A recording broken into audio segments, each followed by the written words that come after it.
சொல்லுகிறோம். இன்றைக்கும் உம் சந்நிதியில் வந்து உடைய வசனத்தை தியானிக்க நீர் பாராட்டின கிருபைக்காக நன்றி. எரேமியாவின் தீர்க்கதரிசன புஸ்தகம் 15ஆம் அதிகாரத்தை நீர் எங்களுக்கு கற்றுத்தரப்போறதாயக்காக நன்றி. உம் வார்த்தைகளின்படி எங்களோடு பேசி எங்களை பலப்படுத்தி ஸ்திரப்படுத்தி கொண்டிருக்கிறபடியால் நன்றி கர்த்தாவே.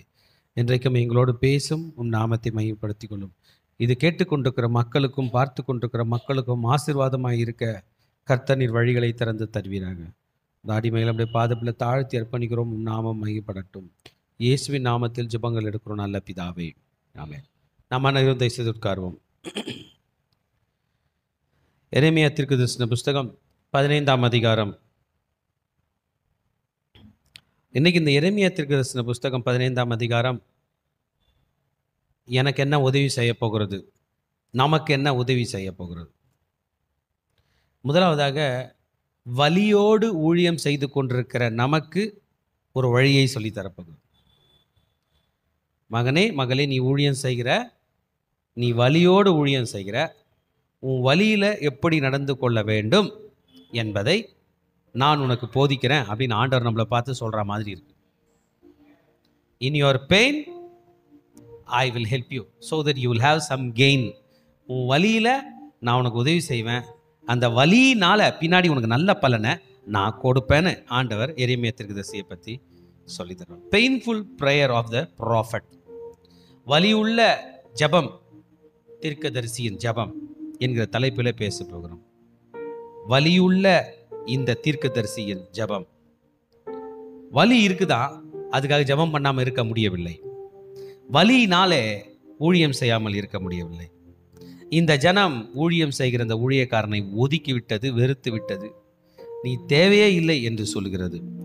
இருந்தாலும் இந்த சுமையையும் ஏற்றுக்கொண்டு, தன் சரீர சுமைகளையும் ஏற்றுக்கொண்டு, தன் குடும்ப பாரங்களை எல்லாவற்றையும் ஏற்றுக்கொண்டு வலியோடு கூட ஜெபித்து தொடர்ந்து ஊழியம் செய்கிறார் எரேமியா தீர்க்கதரிசி. நமக்கு என்ன தோணுதுன்னா, இன்னைக்கு காலையில் நம்ம கூட வலியோட வந்திருக்கலாம், சொல்ல முடியாத வலி இருந்திருக்கலாம்.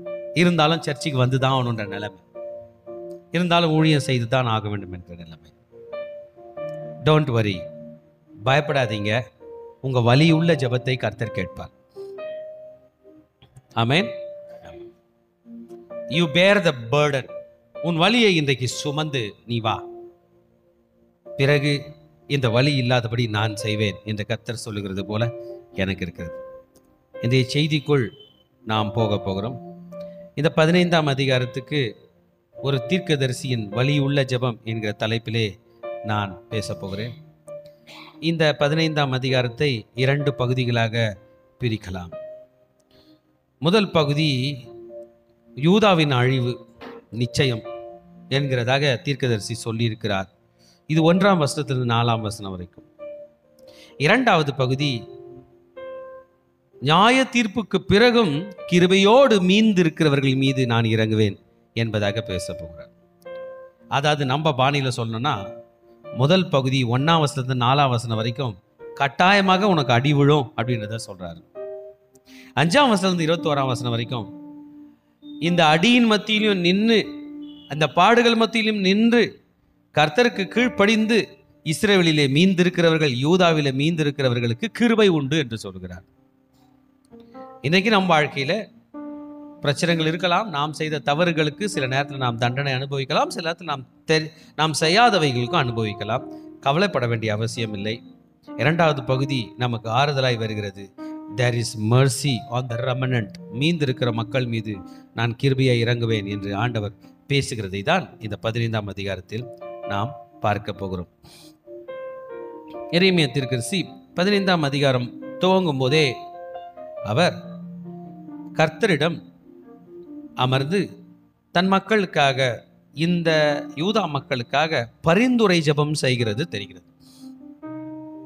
பரிந்துரை ஜெபம் செய்யணும்னா த பெஸ்ட் பரிந்துரை ஜெபம்லாம் யார் செஞ்சிருக்காங்கன்னா, ஜீசஸ். முதலாவதாக, பிதாவே இவர்களை மன்னியும். பரிந்துரை ஜெபம் என்ன சொல்றாரு? அடிக்கிறவங்களை பார்த்து பிதாவே இவர்களை மன்னியும், ஆண்டவரே அவங்களை அடிச்சிடாதீங்க. மோசே சொன்னார், என் பேரை கூட ஜீவ புஸ்தகத்துல இருந்து கிறுக்கி போட்டுருங்க, ஆனா இவங்களை காப்பாத்து. தப்பு அவன் பண்றான், நடுவில் நின்றார். அதான் சுவரை அடைக்க, அவனுங்களை அழிக்கிற சுவர் எதிரே வருகிறது. முழு இஸ்ரவேலே யுத்தத்தில் தோற்று போனது அந்த பெலிஸ்தியர் கையிலே. பெலிஸ்தியர்கள் அவர்களை கொள்ளையடித்து விட்டு போய்விட்டார்கள். சாமுவேல் அப்பொழுது சிறு பிள்ளையாய் இருக்கிறார். ஏலி தாத்தானுடைய 2 மகன்களும் அழிந்து போனார்கள். சாமுவேல் ஊழியத்துக்கு பொறுப்படுத்த உடனே தன் பரிந்துரை ஜெபத்தினாலே விழுந்து போன இஸ்ரவேலை மறுபடியும் கட்டினார். நமக்குலாம் தெரியும், எபனேசர்னு சொல்லி அவர் அந்த கல்லை எடுத்து நிறுத்தி ஜெபம் செய்கிறார். அப்பொழுது சாமுவேல் ஒரு கல்லை எடுத்து மிஸ்பாவுக்கும் சேனுக்கும் நடுவாக நிறுத்தி, இம்மட்டும் கர்த்தர் எங்களுக்கு உதவி செய்தார் என்று சொல்லி அதற்கு எபனேசர் என்று பெயரிட்டான் என்று 1 சாமுவேல் 7:12 சொல்கிறார். இவங்களாம் பெஸ்ட் இன்டர்செசர். எரேமியாவுக்கு ஒரு எண்ணம், நமக்கும் அந்த எண்ணம். இந்த பிரேயரை மோசஸ் பண்ணா ஆண்டவர் கேட்பார், சரியா? சாமுவேல் பண்ணா ஆண்டவர் கேட்பார், நான் பண்ணா கேட்க மாட்டார் போல அப்படின்னு தோணிருச்சு. யாருக்கு? எரேமியாவுக்கு. மோசஸ் பண்ண ஆண்டவர் கேட்பாரு, சாமுவேல் பண்ண ஆண்டவர் கேட்பாரு, நான் பண்ணா கேட்க மாட்டாரோ அப்படின்ற ஒரு நினைப்போடு அவர் இருக்கும்போது ஆண்டவர் சொல்லுகிறார் 15ஆம் அதிகாரம் 1 வசனத்தில், கர்த்தர் என்னை நோக்கி, மோசேயும் சாமுவேலும் என் முகத்துக்கு முன்பதாக நின்றாலும் என் மனம் இந்த ஜனங்கள் பட்சமாய் சாராது, இவர்கள் என் முகத்தை விட்டு புறப்பட்டு போகும்படி இவர்களை துரத்திவிடும். இந்த செய்தி கொடுக்கும்போது எனக்கு நிறைய நேரத்தில் தோணும், நம்முடைய தேசத்தில் உலகத்தில் கூட நிறைய பெரிய பெரிய ஊழியக்காரங்களாக இருந்து ஊழியம் பண்ணியிருக்காங்க. அதில் பல பேர் உயிராக இல்லை. இன்னைக்கு ஆண்டவர் நம்ம பேசக்கூடிய ஒரு வாய்ப்பு கொடுத்துருக்குறார். எனக்கு எப்போ மெசேஜில் மேடையில் நின்னாலும் இதை விட அந்த பெரியவங்க மெசேஜ் கொடுக்கும்போது எங்கள் சர்ச்சில், ஓலை சர்ச்சில் ஒரு பாயில் கீழே உக்காந்துன்னு பைபிள் திறந்து வச்சுட்டு அவர் சொல்கிற ஒரு வார்த்தையும் நோட்ஸ் எடுப்போமே, அதுதான் பிடிச்சிருக்கு. ஒரு ஃபேன் தான், ஒரே ஃபேன் தான். அந்த நடுவில் போட்ட ஃபேனோட காற்று முன்னாடி வரைக்கும் வரும். அவ்வளோ கஷ்டமான ஊழியத்தை எல்லாம் ஊழியக்காரர்கள் செய்திருக்கிறார்கள். அவர்கள் செய்த ஜெபத்தில் எவ்வளோ சாதனையை சாதித்திருக்கிறார்கள். எனக்குள்ள அடிக்கடி தோணும், இந்த சர்ச்சை நான் நடத்தாம அந்த ஊழியக்காரர் நடத்தினா நல்லா இருந்திருக்குமோ, இவங்க நடத்தினா நல்லா இருந்திருக்குமோ, மோசவே வந்தால் நல்லா இருக்குமோ, சாமுவேலே வந்து நல்லா இருக்குமோன்னு எனக்கு தோணும். ஆண்டவர் இங்கே என்ன சொல்ல வர்றாருன்னா, மோசே இருந்தாலும் என்ன நடக்குமோ, சாமுவேல் இருந்தாலும் என்ன நடக்குமோ, நீ இருந்தாலும் அது நடக்கும். மோசையை கொண்டு செய்ததும் நான் தான், சாமுவேலை கொண்டு செய்ததும் நான் தான், உன்னை கொண்டு செய்ய போகிறதும் நான் தான். ஒரு சந்தோஷமான விஷயம்னா, மோசே ஊழியம் செய்யும் போதும் கிறிஸ்து மறைந்திருந்து அற்புதம் செய்தார். சாமுவேல் ஊழியம் செய்யும் போதும் கிறிஸ்து மறைந்திருந்து ஊழியம் செய்தார். நாம் செய்யும் பொழுதும் இயேசு மறைந்திருந்து நம்ம அருகிலே இருக்கிறார். அவருக்கு ஒரு நல்ல கை தட்டி கொடுக்க போறோம். இப்போ இன்டர்செஷன் ப்ரேயர் ஆயிடுச்சு. இவர் இன்டர்செஷன் ப்ரேயர் பண்ணுறாரு. என்ன ப்ரேயர் பண்ணுறாரு? ஆண்டவரே, இந்த ஜனத்தை காப்பாற்றும், நான் சொல்கிறத கேட்க மாட்டாங்க, ஒருவேளை என் ப்ரேயர் பலிக்கலையோ. எக்ஸைல் ஆல்ரெடி ஆண்டவர் பிளான் பண்ணிட்டார். இந்த ஜனத்தை வெளியேற்ற போகிறேன், ஊரை விட்டு காலி பண்ண போக போகிறேன், அவங்க வீடெல்லாம் விட்டுட்டு போக போகிறாங்க. 70 வருஷம் கழிச்சு தான் திரும்பி வர போகிறாங்க. எத்தனை வருஷம்? ஊரை விட்டு காலி பண்ணிட்டு போகிறது சாதாரண விஷயம் இல்லைங்க, ரொம்ப கஷ்டம். வாடகை வீட்டில் இருக்கிறவங்க கையில் கேளுங்க, அந்த வீடு செட் ஆகிறதுக்குள்ளே போதும் ஆகிடும். நாங்கள் இப்போ தான் 2 மாதம் முன்னாடி தான் வீடு வக்கேட் பண்ணிங்க ரொம்ப லாங்கில் போனோம், இன்னும் பழகவே இல்லை. இது வீடு காலி பண்ணு போல நிரந்தரமாக காலி ஆகுறாங்க. போகிறவங்க உயிராக வருவாங்களான்னு தெரியாது. 70 வருஷத்துடைய சிறை இருப்பு, அது பைபிள் தான் சொல்லுது, போக போகிறாங்க. The exile has been decided. ஏற்கனவே நான் சொல்லிட்டேன். அப்போ எரேமியா ப்ரே பண்ணுறாரு, ஆண்டவரே அப்பனா மோசே இருந்து ப்ரே பண்ணா கேட்டிருப்பீங்களோ, சாமுவேல் இருந்து ப்ரே பண்ணா கேட்டிருப்பீங்களோ. அதான் ஆண்டவர் சொல்றாரு, மோசே இருந்தாலும் சாமுவேல் இருந்தாலும் இவர்கள் இருவரும் எனக்காக நின்று, இந்த மக்களுக்காக நின்று என்னிடத்தில் பரிந்துரை ஜெபம் செய்தாலும், what has been decided is decided. Amen. The best intercessor Samuel வருகிறார். நம்ம ஏற்கனவே படித்தோம். பெலிஸ்தியர்கள் கையிலேருந்து காப்பாற்ற முடியாது. இன்னொரு இடத்துல கூட 1 சாமுவேல் 6ஆம் அதிகாரம் 7லேருந்து 10 வரைக்கும் அவர் ப்ரே பண்ணுறாரு. வானத்திலேருந்து தண்டர் வந்துச்சான், இடி இடிச்சுச்சான். எனிமீஸ் அந்த எதிரிகள் வேற வழியா தெரித்து ஓடுகிற அளவுக்கு யார் ப்ரே பண்ணாரா? சாமுவேல். மோசே பத்தி நமக்கு தெரியும். மோசே எப்போது பரிந்துரை ஜெபம் செய்தாலும் யாத்திரையாகமம் 32:7 படி, ஆண்டவரே இவங்க உங்க ஜனங்க, அவர் எப்போதும் இப்படிதான் ப்ரே பண்ணுவார். என்ன சொல்லுவாரு? ஆண்டவரே இது ஜனம், அப்புறம் நானும் இந்த ஜனத்துல ஒருத்தன். ஆண்டவர் ஜனங்க மேல கோபமா இருக்காரு. மோசே ஆண்டவர் பக்கம் சாஞ்சிட்டாருன்னா ஜனங்க அழிஞ்சிருவாங்க. மோசே என்ன சொல்றாரு? கர்த்தாவே ஜனத்தை தள்ளி விடாது இருப்பீராக, ஜனத்தை நெகிழ விடாது இருப்பீராக. நீங்க தான் எகிப்துல இருந்து கூட்டு கொண்டு வந்தீங்க, பாதியில உங்களை சாகடிச்சிருவோம்னு சொல்லுவாங்க. இது உங்க ஜனம் உங்க ஜனம்னு அவ்வளவு அருமையா இன்டர்செஷன் பண்ணுவார். நம்ம கூட யாருக்காவது ப்ரே பண்ணா சொல்லலாம், ஆண்டவரே அது உங்க ஜனம், உங்க மக்கள்னு ஜெபம் பண்ணணும். நெக்ஸ்ட் வந்து தன்னை ஐடென்டிஃபை பண்ணிப்பாரு. ஆண்டவரே இவங்களை நீங்க காப்பாத்தல, என்னையும் காப்பாத்த வேணாம். ரெண்டாவது மோசே பரிந்துரை ஜெபம் செய்யும் போதெல்லாம் யாத்திரையாக 32:12 12 13 வசனம்லாம் படிச்சோம்னா, ஆண்டவரே இந்த ஜனங்களை நீங்க எது கூட்டு வந்தீங்க? அவங்களையா எகிப்துல இருந்து கானானுக்கு கூட்டு போனோம்பா. எதுக்கு கூட்டு வந்தீங்க? பாலும் தேனும் ஓடுற தேசத்துக்கு தானே. பாலும் தேனும் ஓடுறதுக்கு நீங்க சொன்ன வார்த்தை பெருசா, அவன் பண்ற பாவம் பெருசா? மன்னிச்சிடுங்க. என்ன மாதிரி பிரேயர்! எக்ஸலண்டான பிரேயர். ஆண்டவரே அவங்க திட்டம் என்னப்பா பெரிய திட்டம், உங்க திட்டம் தான்ப்பா பெருசு, உங்க பிளான் தானப்பா, அப்படி செய்யுங்கப்பான்னு இதே 32:14 பேசுறார். ஆமீன். ஒரு முறையும் தன்னோட அப்பீல வச்சு ஆண்டவரை ஓகே பண்ணுவார், ஆண்டவரை கன்வின்ஸ் பண்ணுவாராம், ஜபத்துல ஆண்டவரை சால்வ் பண்ணுவாராம். இன்னைக்கு உங்களையும் என்னையும் கர்த்தர் ஊழியத்துக்கு தேர்வு செய்து கூட்டி கொண்டது வந்து எனக்கு தெரியுமா, இந்த பொதுமக்களுக்காக, நம் தேசத்திற்காக, நம் நாட்டிற்காக ஆண்டவரை பேசிஃபை பண்ணி நம்ம ராஜாவை கன்வின்ஸ் பண்றதுக்காக தான். இன்டர்செஷன். ஆண்டவருடைய கோபம் ஒருபோதும் மக்கள் மீது வராதபடிக்கு அவர்களை காப்பாற்ற வேண்டும் என்பதற்காக அவங்க பண்ணாங்களாம். அதனால இன்டர்செஷன்ல பெஸ்ட் பிளேஸா யார் பிடிக்கிறாரு? மோசே. அடுத்த பிளேஸ் யார் பிடிக்கிறாரு? சாமுவேல். நம்மளும் பிடிப்போம். இப்ப எரேமியா கையில சொல்லிட்டாரு ஆண்டவர், நீ ப்ரே பண்ணாலும் இதான் நடக்கும், சாமுவேல் பண்ணாலும் இதான் நடக்கும், மோசே பண்ணாலும். இப்ப நீ தான் இன்டர்செஷன் வந்துட்டு. இப்போ அவங்க ஒன்றை பார்த்து கேட்பாங்க, நீங்க கன்ஃபார்ம்டா புறப்பட்டு போவீர்கள். You need to say that they have to go, they will go. அவங்க புறப்பட்டு போவாங்க, நீ என்ன பண்ணு சொல். ஏன்னா இந்த ஜனத்துக்கு நான் என்ன செய்ய போகிறதில்லை, நன்மை செய்ய போகிறதில்லை, என் கண்களை விட்டு வெளியே போகிறாங்க. They are going to go for exile. வெளியே பிரிந்து போக போகிறாங்க. அப்போ அவங்க என்ன பண்ணுவாங்களா, எங்கே புறப்பட்டு போனோம் என்று இவர்களை கேட்டால், நீ அவர்களை நோக்கி சாவுக்கு ஏதுவானவர்கள் சாவுக்கும், பட்டயத்துக்கு ஏதுவானவர்கள் பட்டயத்துக்கும், பஞ்சத்துக்கு ஏதுவானவர்கள் பஞ்சத்துக்கும், சிறையிருப்புக்கு ஏதுவானவர்கள் சிறையிருப்புக்கும் நேராக போக வேண்டும் என்று கர்த்தர் உரைக்கிறார் என்று சொல்லு. 4 பிரிக்க போறார். 1 2 3 4 1 2 3 4 அப்படி பிரிச்சு 1 ஒன்னா நில்லு, 2 ஒன்னா நில்லு, 3 ஒன்னா நில்லு, 4 ஒன்னா நில்லுன்னு. நம்பர் 1, சாவுக்கு ஏதுவானவர்கள் சாவ போறீங்க. என்ன பண்ண போறாங்களா? செத்துற போறாங்க. பட்டயத்துக்கு ஏதுவானவர்கள் அங்கேயும் என்ன தான்? சாவுதான். பஞ்சத்துக்கு ஏதுவானவர்கள் திரும்பி பஞ்சம், அங்கேயும் லாஸ்ட்ல என்ன தான்?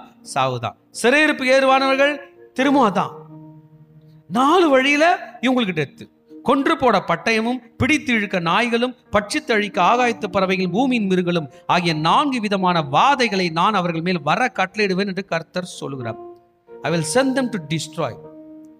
4 forms, 4 வழியில. Death, sword, famine, captivity. ஆமென். பாருங்க, பட்டயத்துல போனா மரணம், வியாதியில மரணம், பஞ்சத்துல மரணம், அடிமைதனத்துல போனாலும் மரணம். டெத் டெத் டெத், 4மே டிஸ்ட்ரக்ஷன். இந்த டிஸ்ட்ரக்ஷன்ல தேவஜனமே ஒரு கொடுமை இருக்கு, அதையும் சேர்த்து சொல்றார். எல்லாரும் பலர் பல வகையில இறப்பாங்க. உடம்பு சரியில்லாம, ஆக்சிடென்ட்ல, வெட்டுப்பட்டுலாம் இறக்க போறாங்க. ஆனா அவங்கள அடக்கம் பண்ணப்படுறாங்களான்னு பார்த்தா, இந்த 4 வழியில மறிக்கிறவங்கள அடக்கம் வேற பண்ணப்படாம மிருகங்கள் மரித்து கிடக்கிறது போல கிடக்கும்னு சொல்றாரு. அதுதான் சொல்றாரு இங்க. என்ன வருமா? நாய்கள் வந்து இழுத்துட்டு போகுமா. பாருங்களேன் எவ்வளவு கொடுமைல. அது ஒரு பெரிய அவமானம். உயிரோடு இருக்கிற நமக்கு நடக்கிற அவமானம் போன்றுதான் மரித்த பிறகு நடக்கிற அவமானம். கொன்று போட்ட பட்டயமும், பிடித்து இழுக்க நாய்களும், பட்சித்தழிக்க ஆகாயத்து பறவைகளும், பூமியின் மிருகங்களும் ஆகிய 4 விதமான வாதைகளை நான் அவருக்கு மேல் வர கட்டளையிடுறேன். அவருடைய டெட் பாடியை அடக்கம் பண்ணுகிற அந்த ஒரு ஹானர் கூட அவர்களுக்கு இருக்காது. their dead bodies will face dishonor. இல்ல, நம்மளாம் மரித்தவர்களை எவ்வளோ அழகா பெட்டிலாம் செஞ்சு இல்ல ஜெபம் பண்ணி அடக்கம் பண்றோம். ஆனா இந்த மக்களுக்கு அடக்கம் கூட இருக்காது என்று சொல்றோம். when they are slain, அவர்களை கொலை செய்யப்படும் போது அவருடைய மனித அந்த அந்த 2 சடலங்கள் ஹியூமிலியேஷன்ல போகும், அவமானப்படுத்தப்படும் என்பதை, நாய்கள் இழுத்து கொண்டு போகும் என்பதையெல்லாம் ஆண்டவர் சொல்றார். யாரை பார்த்து சொல்றாருங்க? தன் ஜனத்தை பார்த்து சொல்றாரு. இந்த ஜட்ஜ்மெண்ட் அவங்க மேல வரும், அவர்கள் மேல் வர கட்டளையிடுவேன்றார். ஏன் ஆண்டவரே அப்படின்னு எரேமியா கேட்கிறார். கரெக்ட் தானே? நம்மளை யாரோ ஒருத்தர் திட்டினாங்கன்னா நம்ம என்ன சொல்லுவோம்? ஏனும்ல. இப்ப பாருங்க, ஆண்டவர் லீடர்ஸ் எழுகிறார். 4ஆம் வசனத்துல எசேக்கியாவின் குமாரனும் யூதாவின் ராஜாவுமாகிய மனாசே எருசலேமிலே செய்த வழி நிமித்தம் அவர்களை பூமியில் உள்ள எல்லா ராஜ்யங்களையும் அலைய பண்ணுவேன். யார் இப்ப பேர், யார் பேர் வந்துருச்சு? மனாசே. இவரை நீங்க மறக்கக்கூடாது, இந்த பர்சனை நீங்க மறக்க கூடாது. மனாசே என்றால் டு ஃபர்கட், மறந்து விட்டான் அப்படின்னு அர்த்தமா. மனாசே என்னது? மறந்துட்டவன். என்ன பண்ணிட்டவன்? மறந்துட்டவன். மறந்துட்டவங்கள நமக்கு பிடிக்காது. போய் இந்த பொருள் வாங்கிட்டு வான்றோம், அவர் சாயந்தரம் வரைக்கும் வாங்கிட்டு வரல, கேட்டா மறந்துட்டேன்னு எப்படி இருக்கும்? உங்களுக்கு பிடிக்குமா? நமக்கு மறந்துட்டேன்றவங்கள பிடிக்காது, ஏன்னா அவங்கள நம்பி இருக்கோம். மறந்துட்டேன். மனாசே என்னது? ஐ forgot, to forget. அவன் மறந்து விடுகிறவன். என்ன மறந்தான்? கர்த்தருடைய கட்டளைகளை மறந்தான். பைபிளா எங்க போட்டிருக்கு? பக்கத்து நாட்டுக்கு போகிறான், அசீரியாவுக்கு போகிறான். அசீரியாவுடைய அந்த தேவர்கள் தேவதைகள் எல்லாம் பலிபீடத்தை கொண்டு வந்து வச்சு நம்ம பலிபீடத்தை ஓரம் கட்டிட்டான். அப்படிப்பட்டவன் கர்த்தருடைய கட்டளைகளை மறந்துட்டான். 55 வருஷம் ரூல் பண்ணியிருக்காங்க. இவன் தாவீதே 40 வருஷம் தான். இவன் எத்தனை வருஷம் ரூல் பண்ணியிருக்கான்? அதிக ஆண்டுகள். நமக்குள்ள ஒரு எண்ணம், அதிக ஆண்டுகள் வாழறதுனால அதிக ஆண்டுகள் இருக்கணும். இல்ல இல்ல இல்ல, நம்ம வாழற ஆண்டுகளை கர்த்தருக்கு பிரியமா செய்யறவன் தான். He did things that displeased God. ஆண்டவருக்கு பிடிக்காததுன்றதை செஞ்சு காட்டினாங்க, செய்து காட்டினாங்க. Following the abhorrent practices, அருவருக்கக்கூடிய கிரியைகள். இஸ்ரவேலர்கள் இதெல்லாம் செய்தாங்களாம். தேசத்தை விட்டு வெளியேற்றுவேன்னு சொன்னவைகளை செய்தான். அவங்க அப்பா எந்தெந்த சிலைகள் எல்லாம் தகர்த்தாரோ அதெல்லாம் மீண்டும் கட்டினான். குறிப்பா பாகாலுக்கு கட்டினான். ஆகாப் மன்னன் ஆகிய இஸ்ரவேலுடைய கொடிய மன்னன் செய்ததெல்லாம் பண்ணான். அவங்க அப்பா பேரு எசேக்கியா. அப்பா பண்ணதை பண்ணல. இங்க இருந்து இஸ்ரேல் நாட்டு யூதா நாட்டு ராஜா இஸ்ரேல் நாட்டு கலையும் போய் ஆகாப்னு ஒரு மன்னர் தானே, ஏசேபேலோட வீட்டுக்காரு, அவங்க பாகாலுக்கு கோயில்லாம் கட்டினாங்கல்ல, அந்த டெக்னாலஜியை தாண்டி யூதால எருசலேம்ல கட்டுறான். ஆமென். தான்ல இருந்து பெத்தேல் வரைக்கும் 2 பொன் கண்டுக்குட்டியை வச்சாங்களே, அதை இவன் கொண்டு வந்து இங்க வச்சான். ஆமென். இவன் தாங்க மனாசே. சாதாரண ஆள் இல்ல. அவனுடைய பெரிய பாவத்தை பற்றி சொல்லுகிறது. he shed innocent blood. innocent bloodனா என்ன பாருங்க, ஒரு மனுஷன் தப்பே பண்ணிருக்க மாட்டான், நியாயாசனத்துல ப்ரூவ் பண்ணியாச்சு, ஆனா அவனை கொலை செய்வான். ஏன்னா அவனுக்குள்ள ஒரு எண்ணமா, தப்பு பண்ணாதவங்களை கொலை செஞ்சா ராஜ்யம் ஸ்ட்ராங்கா இருக்கணும். இவர் வேற இருக்கிறார் 55 வருஷம். தேசத்தின் எருசலேம் ஒரு மூலையிலிருந்து மறுமூலை வரைக்கும் ஒரு முனையிலிருந்து மறுமுனை வரைக்கும் இன்னசென்ட் பிளட் மட்டுமே கொண்டானா, தெரிஞ்சே கொண்டானா. தப்பு பண்ணாதவங்களை கொன்னா என்ன ஆகும்? ராஜ்யம் ஸ்ட்ராங் ஆகும். ஆமென். He is an evil Manasseh, but the son of good Hezekiah. Godly king. எசேக்கியாவுடைய மகன் காட்லியா இல்ல, அப்படி இருந்திருக்கான், மோசமாக இருந்திருக்கான். ஒரு ஊழியக்காரர் சொல்றார், the monstrous Manasseh, பேய் பிடித்தவன். ஆனா ஒன்னு நீங்க புரிஞ்சுக்கணும் தேவஜனமே, 2 நாளாக 33:12-13 படி இவன் ஆண்டவர்களை போய் மன்னிப்பு கேட்டு ஓகே ஆயிட்டான். பாருங்க, 2 நாளாக 33:12 பார்த்தோம்னா, அவன் தன்னுடைய அஃப்ளிக்ஷன்ல, தன்னுடைய கஷ்டத்துல கர்த்தருக்கு முன்பதாக மனம் திரும்பி கர்த்தருக்கு தன்னை தாழ்மைப்பட்டானா.